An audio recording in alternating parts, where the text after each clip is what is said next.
Жаңы тариф 1-майдан тарта ишке кирет. Эгер 1 айлык керектөө 1,5 миң киловатт сааттан ашса 2 сом 16 тыйындан төлөнөт. Бийик тоолуу аймактарга дагы 23 тыйындан кошулуп 700 киловатт чектөө алынып салынган. Мындай кымбаттоо карапайым калктын нааразычылыгын жаратууда. Ош шаарынын тургуну 70 жаштагы Бүзейнеп Сайфуддинова тарифтердин кымбатташы айрыкча кыш мезгилинде оорчулук жаратарын белгилейт. Мен убагында эле төлөйм, пенсияны алып эле ушу светти күтөм. Светке мен эң арзан төлөдүм дегенимде 450 сомго чейин төлөйм. Эң кымбатын 550ге чейин көтөрүлөт. Айрыкча кыштын күнү 600ге чейин деле чыгып кетет. Анткени бизде кошумча эме жакпасак комната азанча сыбай калат. Бирок мына 100 киловатт деген көз ачып жумгуч эле өтүп кетет да.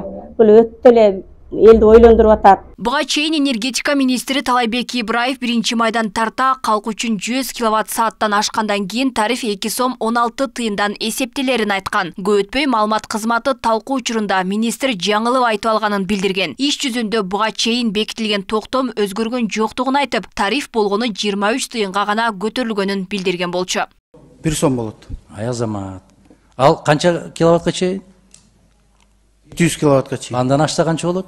2 сом 16 тыйын болот. Мурда эле 2 сом 16 тыйын болчу. Президент өлкөнүн энергетика системасы 10-15 жылдан кийин талкаланып жок болуп кетерин билдирди. Мындан улам бул кадамга барганын негиз кылды. Анткени өлкөнүн бул тармагы жыл санап кризиске кептелип жатат. Чоң кубаттуулуктагы трансформаторлор жогорку чыңалууда аба чубалгылары да жаңыланбай, электр жабдыктардын эскирүүсү дээрлик 80%дан ашып кеткен. 2020 жылга чейинки энергетика тармагынын карызы 137 миллиард сомду түзгөн. Жөнөкөй тил менен түшүндүрүп бергенге аракет кылайын. Албетте тарифти көтөрбөстөн башыбызды оорутпайлы, элге жаман көрүнбөйлү деп мурдатан келе жаткан иштерди уланта берсек деле болмок. Бирок биз мурдатан келе жаткан туура эмес иштерди уланта берсек кыргыз элинин, мамлекетинин кусурурат. Энергетика системабыз 10-15 жылдан кийин биротоло талкаланып жок болуп кетет. Экономисттер энергияга болгон эң арзан төлөм Кыргызстанда экенин белгилешет. Тереңдеп карызга баткан кризистик абалды жакшыртуу үчүн тарифти көтөрүү мезгили келип жетти дешет. Аны менен катар түшкөн каражаттар кымырылбай, максаттуу пайдалануусу кажет. Бул жагдай өлкөнүн энергетика тармагын кризистен сууруп чыгаларын кошумчалады.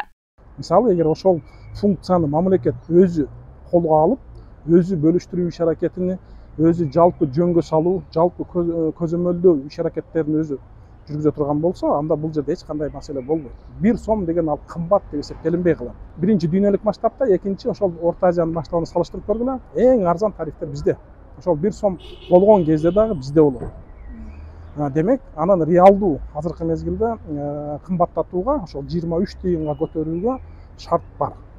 Анан эң негизгиси, мен дагы бир жолу кайталап айтам, көтөрүш керек, эгер тарифти эгерде ошол каражаттар реалдуу энергетика тармагыны жөнгө салууга, ошол жерде реалдуу реформаны жүргүзүүгө иштетет турган болсо. Буга чейин энергияга болгон тарифтагы өзгөрбөй, коңшу өлкөлөрдөн 3 сомдон импорттолгон электр энергиясы элге 77 тыйындан сатылып келген. Бул тармактагы каатчылыктан улам электр тарифи дээрлик 30%га кымбаттады. Ал эми Казакстанда жай айларында калк үчүн электр энергиясынын баасы жогорулайт. Экономика министри тарифтерди эскилиги жеткен түйүндөрдү модернизациялап, бул тармакта иштеген жумушчулардын айлыктарын көтөрүү үчүн жогорулатууну пландап жатканын белгилеген. Алмагүл Эркебайкызы, Жылдыз Кадырбаева, Ош ТВ.